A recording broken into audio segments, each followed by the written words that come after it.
Muy buenos días, muy buenas tardes, muy buenas noches, dependiendo del lugar donde esté usted escuchando este podcast. Mi nombre es Alexis Angulo y le quiero dar la bienvenida a su programa, Desde Polonia, en español.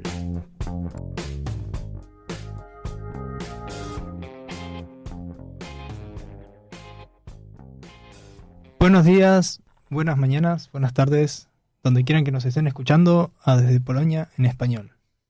Hoy tenemos el gusto de tener a Marta Jordan, o Marta Jordan en polaco, a la traductora de Julio Cortázar al polaco. Buenos días, Marta. Buenos días. Y también tenemos aquí acompañándonos Juan Alcántara. Buenos días, Juan. Hola, ¿qué tal? Juan va a ser copiloto, o quizás también piloto, de este diálogo con Marta.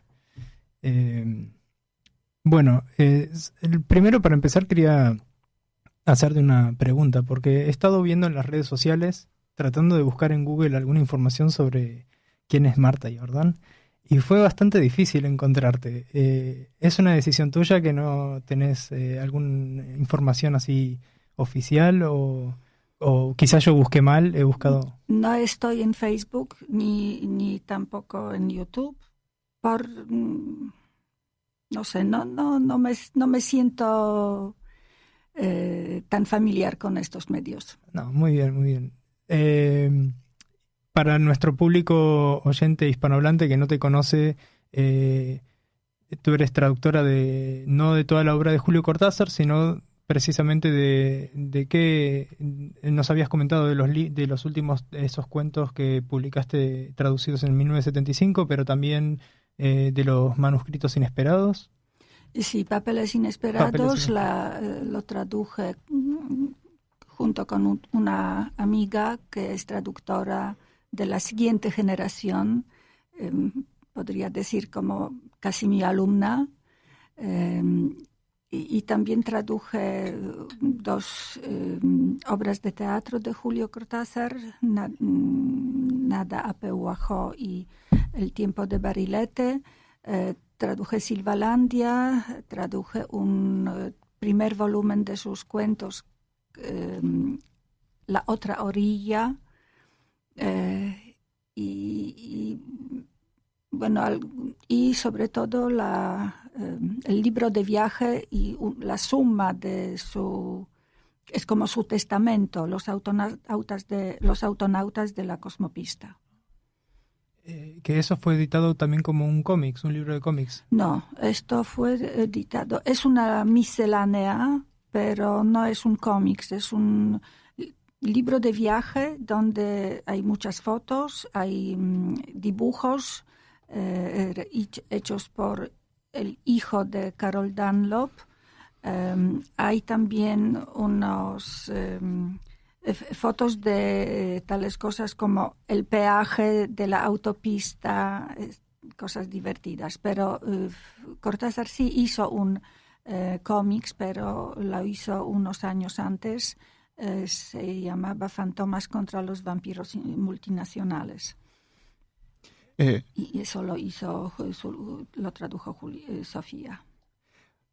Marta, ¿y cuál fue tu primera relación con la literatura latinoamericana? ¿Cuáles fueron las primeras obras que leíste durante la carrera? No me acuerdo cuál fue la primera. O sea, me acuerdo que la primera que tuve en las manos, primer libro de autor latinoamericano que pude conseguir, era El último round de Julio Cortázar, que me regaló un amigo de mi amiga, o el novio de mi amiga mexicano, y era el primer libro que tuve publicado en el exterior, porque fueron los años 70, Polonia estaba separada del resto del mundo con la cortina de hierro y los libros, las publicaciones no llegaban con mucha desde el exterior no llegaban con mucha facilidad a nuestro país. Así que para mí esto fue un tesoro y a la vez un descubrimiento, porque hasta aquel momento leía libros de autores latinoamericanos, pero ya traducidos. por Zofia Hondzyńska, por otros traductores. Es que los años 70 en Polonia eran los años de un boom de literatura latinoamericana. Era un fenómeno tanto cultural como social, fuera de lo común, incomparable, creo, con ningún otro país. Y esto se debió a varios factores, no solamente culturales, literarios, sino creo que también sociales o históricos, porque como Polonia era país comunista, pues nos llegaban informaciones de lo que ocurría en Cuba. Luego también había una parte de literatura de no ficción, o sea, había varios viajeros polacos que viajaban por países latinoamericanos y luego escribían sus memorias, y eso sí nos interesaba mucho porque nos abría el mundo. Por ejemplo, Tony Halik, que era oriundo de Toruń y luego nacionalizado argentino, Víctor Ostrowski, que era un andinista y escribió un libro fenomenal, Más allá que los cóndores, sobre sus paseos, digamos, por los Andes. Y ese tipo de libros de viajeros nos interesaba mucho y era muy fuerte. Y luego, yo creo que a partir de la muerte de Che Guevara, en el año, creo, 68 o 9, si no me equivoco, este personaje se convirtió como en una celebridad, diríamos hoy, un ídolo, ¿no? Hasta hace poco era la cara de él con el pañuelo en el cabello, era un emblema, ¿no? Los chicos se lo llevaban en las camisetas. Y a partir de ese momento, y luego con las juntas, el golpe de Estado de Chile, la muerte de Neruda, de Pablo Neruda, luego golpe de Estado en Argentina, el movimiento de los Tupamaros en Uruguay, todas esas informaciones nos llegaban a Polonia, sabíamos de eso. Y a la vez ocurrió que muchos intelectuales de esos países, sobre todo del Cono Sur, o sea, Chile, Argentina, Uruguay, huían de sus países, huían a Europa, sobre todo a España, a Francia. Había un grupo muy fuerte en Berlín, de los chilenos en Berlín, que ahí fundaron una asociación de intelectuales por la defensa de su cultura en el exterior. Otro núcleo hubo en Suecia, y nosotros así que una vez estuvieron en Europa, ya nos era más fácil enterarnos de lo que ocurre, y los intelectuales que vinieron a Europa intentaron seguir publicando. Y empezaron a tener sus agentes literarios en Europa, y las editoriales en Europa, en Madrid, en Barcelona, empezaron a publicarlos. Y entonces ya era más fácil el acceso a estos libros. Y así surgió que nosotros nos enteramos, los estudiantes de aquel momento y los intelectuales, de la existencia de estos autores. Y en estos años, en los años 70, hubo una reacción muy favorable de parte de las instituciones culturales polacas, porque, por ejemplo, surgió la revista Literatura en el Mundo, un mensual que empezó a publicar Gombrowicz, a Cortázar, Borges, García Márquez. En cada número, prácticamente en cada número, había obras de estos autores. La editorial Wydawnictwo Literackie, editorial literaria de Cracovia, lanzó una serie de literatura latinoamericana que en 5 años publicó obras de 28 autores latinoamericanos hasta el momento desconocidos. En total eran 560.000 ejemplares publicados. O sea que en ese momento había muchísima difusión de la literatura latinoamericana en Polonia. Sí. Y creo que es algo particular porque venía leyendo sobre esta otra traductora, Sofía Honzinska, gracias, que exactamente en ese periodo se leía muchísimo, por ejemplo, Cortázar era muy famoso en Polonia, quizás no en otros países, pero en Polonia fue muy traducido, y lo que quería por ahí preguntar era si usted tiene alguna información, si sabe cómo se recibe hoy en día la obra de Cortázar. ¿Se sigue leyendo? ¿Cuál es su parecer sobre eso? ¿Se sigue leyendo? ¿En Polonia? Exacto. ¿O quedó algo como anacrónico? No, espero que no sea así. Creo que todavía se sigue leyendo, pero como hay tanta oferta, hay mucha oferta de todos los países, y bueno, hace poco acabamos de descubrir la literatura escandinava, por ejemplo. Se publica mucho de las literaturas de los países de los Balcanes, así que hay muchísima más oferta ahora comparando con la de los años 70. Yo creo que en los años 70 estábamos como más enfocados en la literatura latinoamericana, tanto más que los libros de los autores de esta parte de Europa ya estábamos como aburridos, ¿no? de leerlos siempre. Y esto fuera algo nuevo. Y una pregunta más en relación con el negocio de la literatura.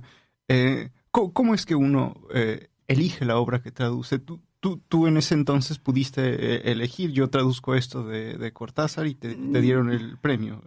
O sea, en este preciso momento, en el año 75, yo no podía elegir porque no tenía otro libro. Era ya el destino que decidió por mí.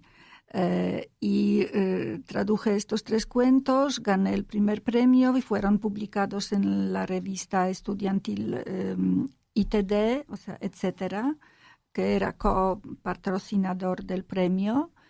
Y luego empecé a colaborar con la revista Literatura en el Mundo, que me encargaba textos. Y al principio yo no podía elegir ni proponer nada porque no tenía acceso a la literatura.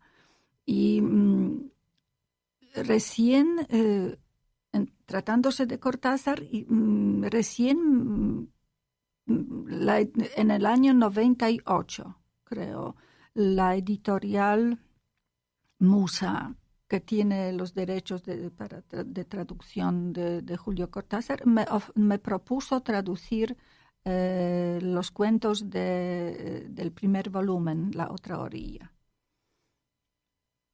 Y luego me propusieron que tradujera Los autonautas de la cosmopista, y luego un libro escrito por un crítico, Alberto Cousté, español-argentino, sobre Cortázar, o sea, su biografía. Y luego ya empecé a proponer. Pero a veces es simultáneo. A veces tú propones algo y la editorial lo acepta y lo traduces, o a veces otra editorial te propone algo y eso es simultáneo. Ya veo. ¿Y hay algún autor, no tienes que decir el nombre, que no te haya gustado traducir, que te haya resultado pesado, tedioso? No, yo tuve suerte siempre de que los autores que me proponían las editoriales me gustaban. Sí, de verdad es una suerte, porque de verdad eran unos textos que yo siempre leo un texto entero antes de decidir. Hay traductores que no lo hacen, pero yo siempre tengo que leer todo el libro y recién después decido. Y sí, eran textos que me interesaban. Sí, porque además la primera lectura siempre da un un contexto muy particular, bueno, un contexto de la obra, ¿no? Ya uno tiene presente en todo lo que la obra quiere decir, bueno, y sí, uno ya está familiarizado con la obra antes de... Sí, ya sabe más o menos qué es lo que lo espera, simplemente. Juan, tú me has dicho hace poco que has traducido un libro que está en tu cajón, es una traducción así personal de Rameau. Ya, pero eso, solo fue un ejercicio. Yo, en realidad no me dedico a esto. Pero bueno, sí, traduje un poco de Diderot. A lo mejor con esto podemos abordar un poco más temas técnicos de traducción, ¿no? Como la obra de Cortázar está en dialecto argentino. Tú a lo mejor nos puedes decir más exactamente qué tipo de dialecto y pues un poco las dificultades que presenta la traducción de eso al polaco. Sí, o sea, Rayuela tiene tanto el dialecto llamado porteño, que es la forma de hablar típica para de los habitantes de Buenos Aires, como también tiene el lunfardo, que es dialecto dentro del dialecto, diría, que es un slang, diríamos, que utilizan los habitantes de la capital argentina, pero de nivel social muy bajo, digamos. Sofía tuvo la suerte de vivir en Buenos Aires 12 años, Sofía Honzynska, y ella, y como vivía, no traducía en aquel momento, ella nunca pensaba en que se volvería a ser traductora. Ella vino a Buenos Aires y montó un negocio, o sea, una lavandería, y en esta lavandería empleó a los chicos precisamente de la clase obrera que todo el día trabajando canturreaban tangos, y ella aprendió el lunfardo a través de los tangos argentinos, y por eso tenía una facilidad enorme de luego de pasarlo al polaco. Yo no tuve esa suerte, pero por suerte en los textos que yo traduje de Cortázar el lunfardo no aparece con tanta frecuencia. Además ya hay diccionarios de lunfardo, está el internet, uno puede buscar siempre la palabra. Pero cuando yo empezaba eso no existía. Es que yo traduje estos cuentos del último round cuando me puse a trabajar. No sabía qué es lo que me va a esperar. No me daba cuenta de la dificultad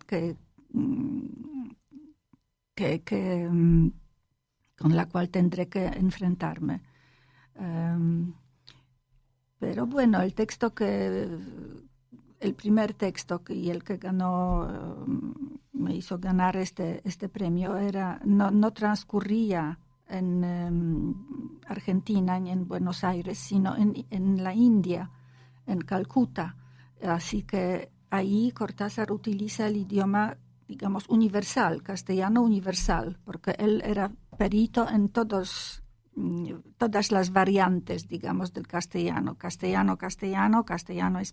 español, porteño, lunfardo, todo. Había de todo en su obra, así que yo empecé con una obra más universal. Por eso lo logré traducir. Y él era parte traductor. Nosotros en Argentina tenemos muy cerca a Edgar Allan Poe gracias a las traducciones de Cortázar. Sí, todos los cuentos de Allan Poe, la historia de Robinson Crusoe también lo conocen gracias a él. Sí, esta parte de su traducción, de esta parte de su obra no se sabe mucho porque, o sea, en Polonia no se sabe mucho porque nosotros no nos aprovechábamos de su obra en este aspecto. Hablando de la traducción y del lunfardo un poco, que quizás es lo que me queda más cerca, yo lo que no puedo parar de pensar cuando leo Rayuela o leo algún cuento de Cortázar es sobre el sentido del humor de Cortázar. de alguna manera hay dos cosas. La manera en que él juega con las palabras y con el idioma, que luego de leer Cortázar tantos años ya no sé si eso es gracias a él o que la misma idiosincrasia de Argentina jugamos con las palabras cuando hablamos e inventamos nuevas maneras de cambiar, de dar vuelta a las palabras. Eso el lunfardo sigue evolucionando y sigue, ya creo que no está atado a una clase social, sino que ya hoy en día es algo que evolucionó tanto como beber mate, que ya no es de las clases bajas, como quizás hace 50 años en la época que Sofía vivía en Buenos Aires. Pero el sentido del humor también es algo que lo veo muy cercano. Mi pregunta quizás es si se puede traducir ese sentido del humor o cómo se transformaría eso en un texto en polaco. Yo creo que se puede traducir porque está traducido por Sofía y yo también intenté hacerlo. Y yo diría que a mí me ayudó muchísimo el hecho de que yo conocí a Cortázar personalmente y pasé con él 2 semanas como su intérprete y guía. Y esto fue en el año 78. ¿Cortázar estuvo en Polonia? Varias veces. Creo que primera vez vino en 68, cuando se publicó la primera edición de Rayuela, y luego volvió en 75, cuando yo gané el premio y lo conocí por primera vez, digamos, y luego en 78, cuando yo ya terminé mis estudios y colaboraba con el Ministerio de Cultura como traductora e intérprete piloto, digamos, de los invitados, de los intelectuales latinoamericanos y españoles invitados a Polonia por el Ministerio de Cultura polaco. Y me tocó trabajar con Julio Silva, que era muy amigo de Cortázar, artista plástico argentino que vivía en París, y a su exposición vino Cortázar. Y entonces entre Cortázar, Julio el más alto y Julio el más bajo, y la esposa del segundo, hicimos un viaje de 2 semanas por Polonia. Y todo el tiempo estábamos en un coche cerrados, todo el tiempo hablando. Y a mí eso puedo decir que me marcó de por vida ese hecho, porque todo el tiempo estábamos hablando y divirtiéndonos y bromeando. Y después siempre cuando me toca traducir algún texto de Julio, es que me parece oírlo. Escuchar su voz, que era muy particular, muy... Exactamente, sí. Y que, si se puede recordar, porque eso fue hace tantos años, ¿qué visión tenía Cortázar de Polonia? O si él hablaron algo de la realidad de ese momento, o hablaron más de literatura. No, más bien de literatura. Más bien de literatura. Agata Kornacka estuvo hace unas semanas en el estudio y ahora está en Buenos Aires, en el Congreso de la Lengua, y me mandó una foto de Buenos Aires donde ella dejó su fotografía con la que se tomó con Cortázar en el café donde están los objetos y los recuerdos de Cortázar. ¿Cómo fue la historia de esa foto? ¿La tiene muy cercana usted en su casa, en su estudio? Sí, la tengo. O sea, es precisamente la foto tomada en Cracovia durante un paseo por Plante, que es un parque que rodea el centro mismo, el casco urbano de la ciudad vieja de Cracovia. Y ahí Cortázar era muy alto, 1,97 m, así que destacaba por donde pasaba, siempre se lo veía. Y era como una persona, él personalmente estaba, se lo reconocía porque la gente sabía cómo es.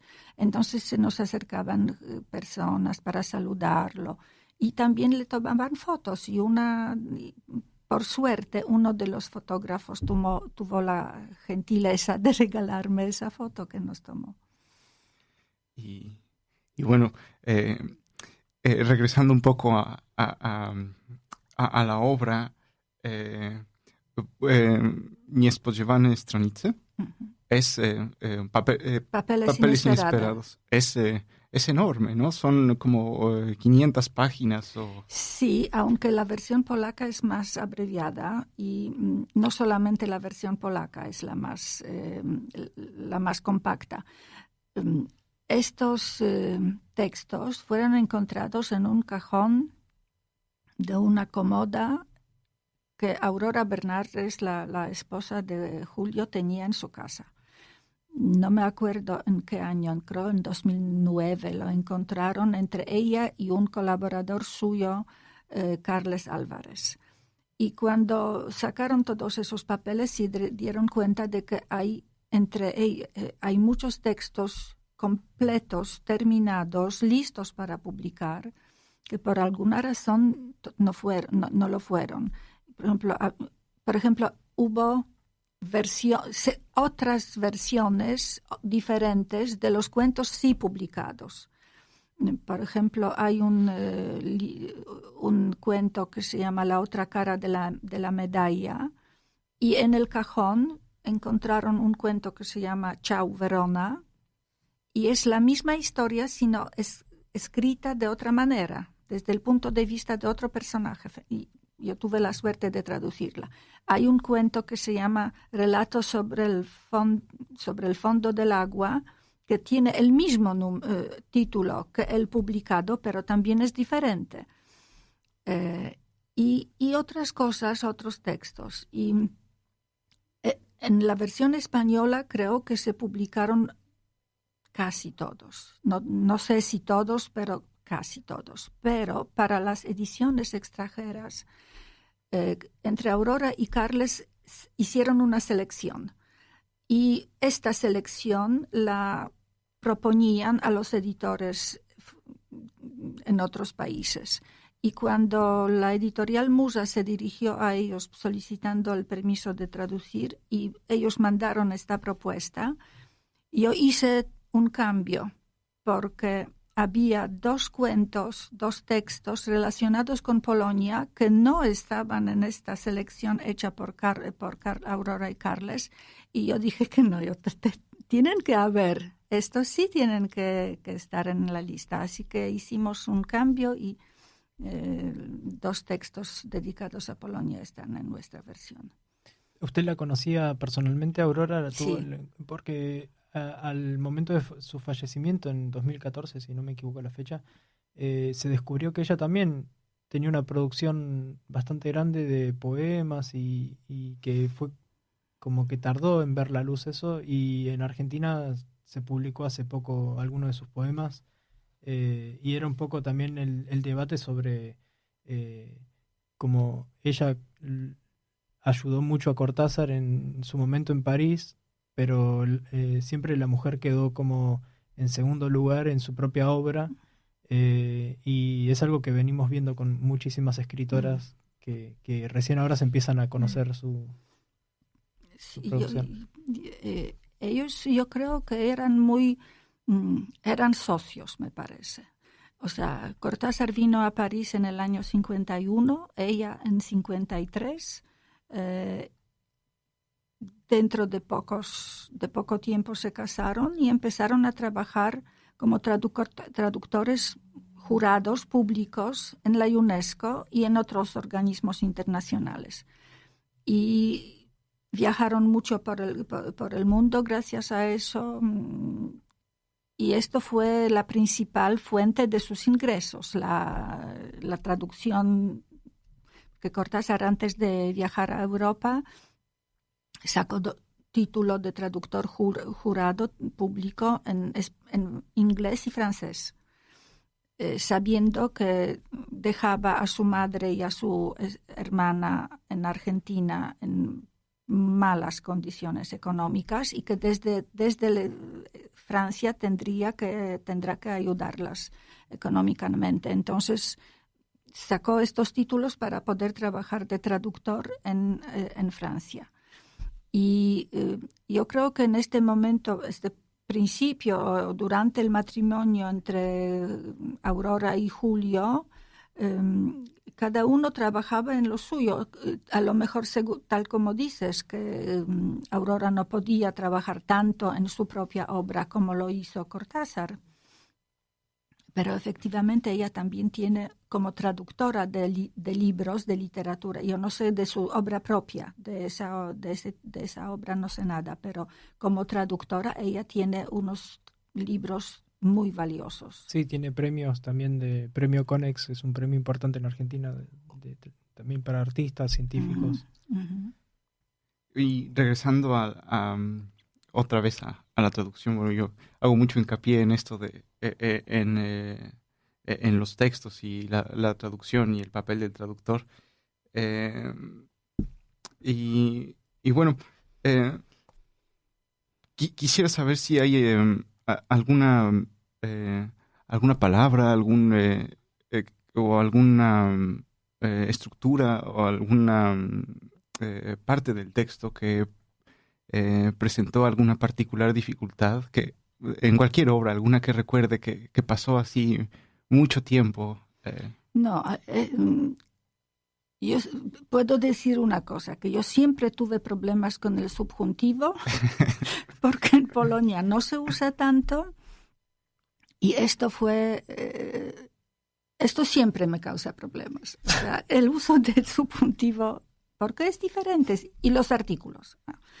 Pero no me acuerdo de alguna cosa difícil que me calentara la cabeza sin éxito, no, pero el subjuntivo sí. Sí, yo también tengo problemas con el subjuntivo, pero primero porque no sabía lo que era el subjuntivo y luego... Lo usabas sin saberlo. Y luego porque, claro, cuando uno piensa en su propio idioma, para aprender otro idioma tenés que de alguna manera dejar detrás todas esas maneras de pensar el idioma, y creo que para los que estamos aprendiendo polaco, de alguna manera sí, tenemos que liberarnos del subjuntivo y empezar a hablar de otra manera, es otro uso de la lengua, de la expresión. Y bueno, cuando se trata de una obra tan pues, monumental como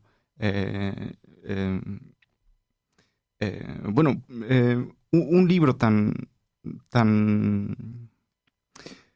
¿cómo hace frente el traductor a un libro grande, pues Tiene que traducir día por día. Es como una esclavitud, por lo menos, o una sentencia, digamos, porque es efectivo, sí, así es, por lo menos conmigo. La última novela que traduje era de un autor español y tiene más de 500 páginas, aunque mis colegas traducen libros de doble de eso, que ya no sé cómo aguantan, pero... De verdad es muy difícil porque uno tiene que trabajar cada día varias horas para no perder el estilo, o sea, para no salir del estilo. Porque yo creo que cada obra tiene su estilo, su melodía, su tono, y cuando una vez un traductor da con el tono, tiene que cuidar por no perderlo, porque se le destroza se le desmorona, digamos, la obra. Entonces hay que hacer horas cada día para no perderlo. Y bueno, y tratándose de un libro gordo, pues lleva meses ese tipo de trabajo. Muchos borradores y mucha disciplina, me imagino. Sí, hay que tener mucha disciplina. En cuanto a los borradores, bueno, cada traductor tiene su manera de trabajar. Hay quienes tratan de pulir el texto, cada capítulo, de dejarlo limpio y luego pasan al otro. Y yo no podría trabajar así porque yo puedo corregir el tiempo, el texto ad infinitum, o sea... Si no fuera por la fecha límite de la entrega de la traducción, yo seguiría traduciendo siempre el mismo texto. Toda la vida, sí. Sí. De alguna manera, en algún lado leí que la traducción es construir otro texto también. no es solamente hacer un copy-paste, ¿no? Copiar y pegar, no. sino que también es construir un texto nuevo. Sí, así es. Yo he leído una vez una frase de que la traducción literaria tiene que ser tan fiel como es posible y tan infiel como sea necesario. Qué buena frase. Sí. Y creo que esta es la verdad, que al principio, y es para mí, yo me lo imagino como un vaivén, digamos, que al principio me acerco lo más, haciendo el borrador, me acerco lo más cerca posible, o sea, casi traduzco palabra por palabra, casi es la traducción literal al pie de la letra, y luego hago un movimiento en la otra dirección opuesta y me alejo lo más que puedo, que es posible, para que el texto suene bien en polaco. Sí, porque es difícil, ¿no? Es un trabajo ingrato muchas veces el del traductor, porque unos piensan que tiene que ser como una persona invisible, que no tiene que verse su trabajo. Otros piensan que al revés, tiene que tener como un estilo y bueno, hay quienes piensan que siempre es una especie de pequeña traición en la traducción. O sea, yo creo que un traductor tiene que descubrir estas llaves de cada obra, o sea, el tono, la melodía, el estilo, y estar fiel y ser fiel a estas características del texto. Pero luego, la traducción es la interpretación. Entonces, ¿cómo interpreta? ¿Cómo llega a conseguir esa misma melodía, tono, estilo? Ya es cosa del traductor. Ya tiene derecho de hacer lo que y tiene obligación de hacer lo que puede para conseguir esas características.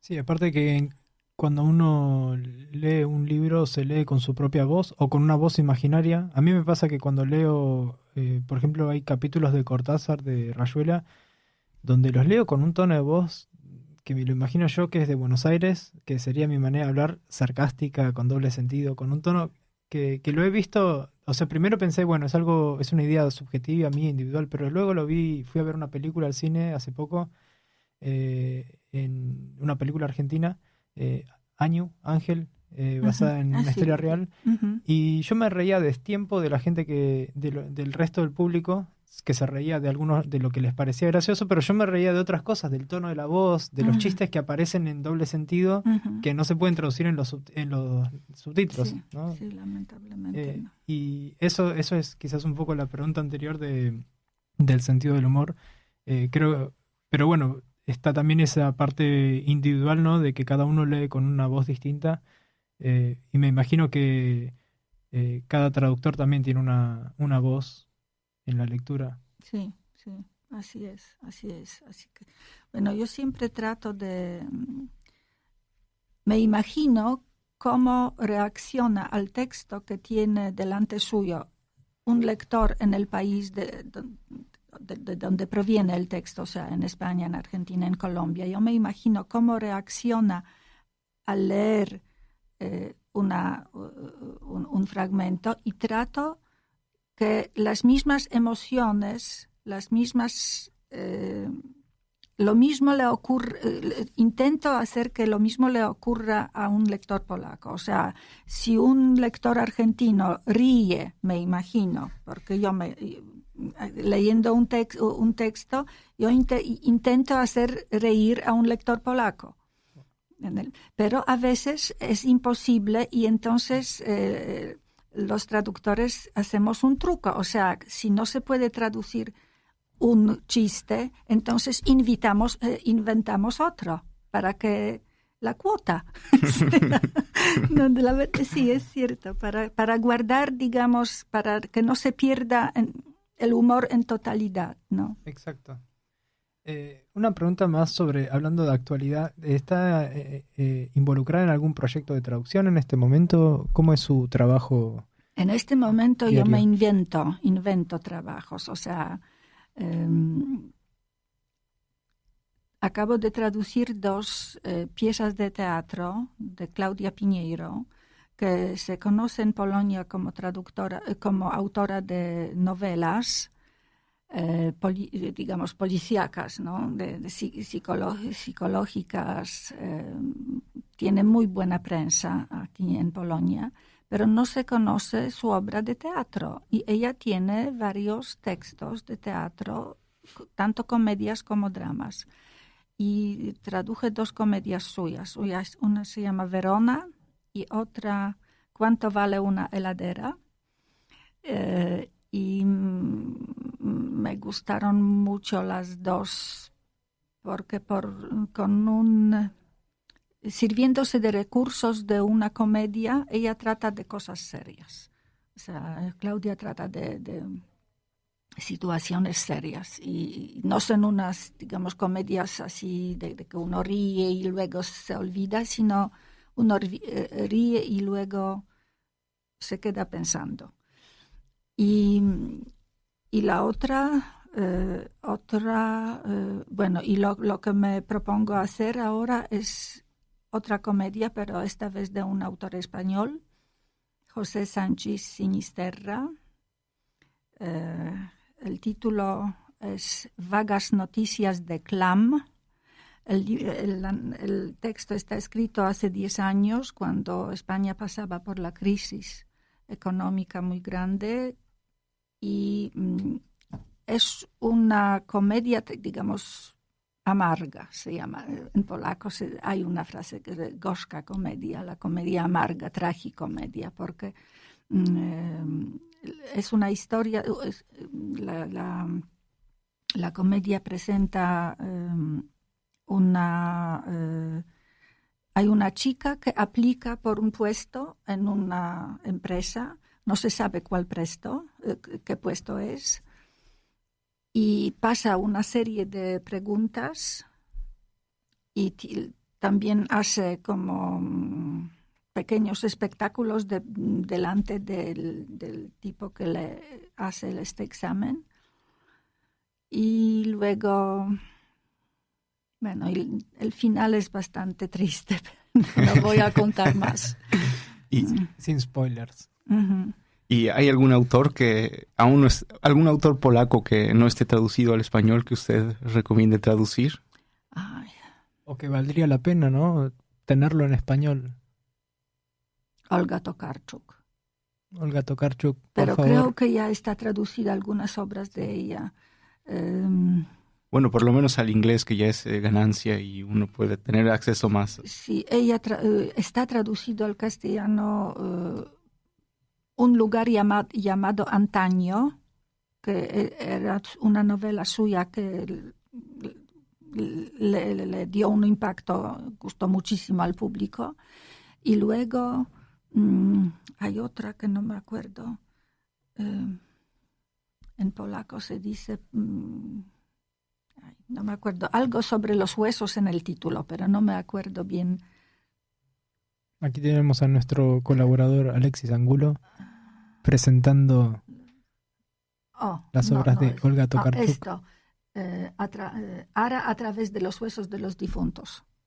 ¿Cómo es el título? Ara a través de los huesos de los difuntos. Bueno, recomendamos esta obra de Olga Tokarczuk para todos los interesados en literatura moderna polaca. Olga tiene muchos premios, Sí, la verdad que está creciendo a nivel internacional, se dio a conocer mucho últimamente. ¿Algún libro que le gustaría haber traducido? Sí, de una autora española, Mercedes Salisax. El título exacto era muy difícil, muy raro.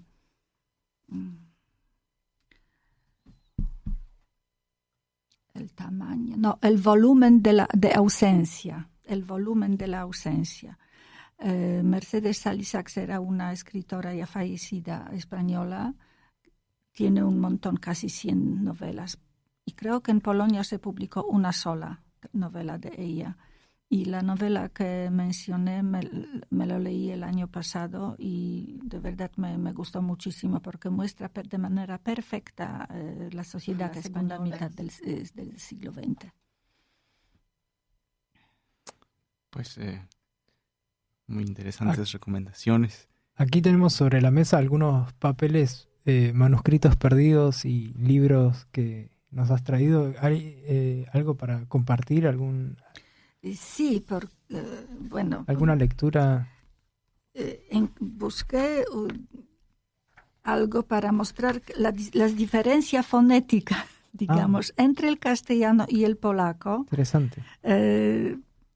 Traje una historia que está publicada dentro del volumen Historias de Cronopios y de Famas, en su versión original y en la polaca, hecha por Sofía. Pues en castellano suena así. Historia. Un cronopio pequeñito buscaba la llave de la puerta de calle en la mesa de luz en el dormitorio en la casa en la calle. Aquí se detenía el cronopio, pues para salir a la calle precisaba la llave de la puerta. Historyjka. Malutki kronopio szukał klucza do furtki od ulicy w szufladzie w nocnym stoliku. Nocnego stolika w sypialni w domu przy ulicy. Tu musiał się zatrzymać, bowiem żeby wyjść na ulicę potrzebował klucza do furtki. Así es. Hay una cuestión con los sonidos de las consonantes que se repiten. Muy interesante cómo suena en polaco también el sonido. Sí, o sea, yo cuando hago mis traducciones, yo siempre, bueno, y de eso hablamos con Sofía mucho, porque ella era muy amiga mía después del primer encuentro en 75 hasta su fallecimiento en 2003. Siempre estábamos en contacto, tanto más que yo trabajaba en la Embajada Argentina durante 27 años y ella vivía en la calle paralela. Así que inclusive cuando ya era muy mayor, porque falleció a la edad de 91 años, cuando yo la visitaba saliendo de la oficina, yo la iba a ver. Y entonces ella siempre me decía que lo más importante es guardar precisamente la melodía del texto y de tratar de traducir el texto en prosa como si fuera poesía. O sea, tratando de conservar la secuencia de las palabras, de las sílabas acentuadas y no acentuadas. Y yo lo trato de hacer así. O sea, siempre que puedo, busco construir las frases de tal manera que la secuencia de las palabras acentuadas y no acentuadas sea parecida, por lo menos. Además, difícil, ¿no? Porque me parece que en polaco es al revés, que los acentos siempre están al revés que en español. Sí, hay muchas palabras. Sí. Porque en Polonia el acento cae en la penúltima, muy, muy rara vez en otras sílabas, sí. Pero se puede. Qué interesante. Yo aquí tengo en el Graf Clase, Rayuela, hay una cita, o sea, es un capítulo del 149 que lo que escribe textual Cortázar es un poema muy cortito de Octavio Paz. Quería mostrárselo, si quiere lo puede leer en silencio o en voz alta, y me gustó mucho cómo está escrito, porque creo que esto es la intervención de Sofía en el texto. Escribió en español, como es el original, y luego en polaco al lado. Uh-huh. Sí. Les vamos a dejar en suspenso el capítulo 149 de Rayuela. Sí. Pero se ve claramente ahí también, sí. Muy interesante que lo haya escrito también así, los dos poemas, uno al lado del otro. Sí, es la obligación del traductor guardar tanto la gráfica, la parte gráfica del texto. O sea, donde el autor termina o hace, como en este caso, la traducción intercala otro texto, pues esto está muy bien resuelto, de que hay dos versiones, una al lado de la otra y guardan la misma forma de la poesía. La verdad que estamos encantados con haberte tenido aquí en el estudio. Juan también, por ahí la próxima vez con Juan podremos dialogar más sobre literatura. Juan es escritor, estudia también en la Universidad de Varsovia y creo que es la primera vez que estás aquí en el estudio, ¿no? Sí, así es. De ahí los nervios. Bueno, estamos todos nerviosos porque la verdad que hablar ante un micrófono es un poco exponerse. ¿Hay algo que estés leyendo? No hace falta que digas los nombres o si quieres compartir, no sé, si estás leyendo algo para ti. Sí, hay un autor muy joven, muy bueno polaco, Jacek Denel. Los recomiendo porque de verdad tiene un estilo fantástico. Sí, aquí Alexis está con la cabeza sintiendo, diciendo que sí. No lo van a poder oír esto, pero Alexis está diciendo que sí. Jacek Denel. Es un autor joven, sí, relativamente. ¿Y que escribe? Novelas y cuentos. Quizás probablemente haya alguna traducción en castellano o no sé. Solamente para el público conocedor del polaco. Bueno, quizás también es un hincapié para empezar a leer en polaco, ¿no? Creo que voy a ir y me lo voy a ir a comprar para ver si puedo soportar el desafío. Uh-huh. Muchísimas gracias, Marta. Gracias por tenerte aquí en el estudio. Gracias. Saludos a todos, a todas, y estamos hasta la próxima en Desde Polonia en Español. Yo no sé, mira, es terrible como llueve. Llueve todo el tiempo, afuera tupido y gris, aquí contra el balcón con goterones cuajados y duros que hacen plaf y se aplastan como bofetadas uno detrás de otro. ¡Qué hastío! Ahora aparece una gotita en lo alto del marco de la ventana. Se queda temblequeando contra el cielo que la triza en mil brillos apagados. Va creciendo y se tambalea, ya va a caer y no se cae, todavía no se cae. Está prendida con todas las uñas, no quiere caerse, y se la ve que se agarra con los dientes mientras le crece la barriga. Ya es una gotaza que cuelga majestuosa y de pronto supa y va, plaf, deshecha, nada, una viscosidad en el mármol.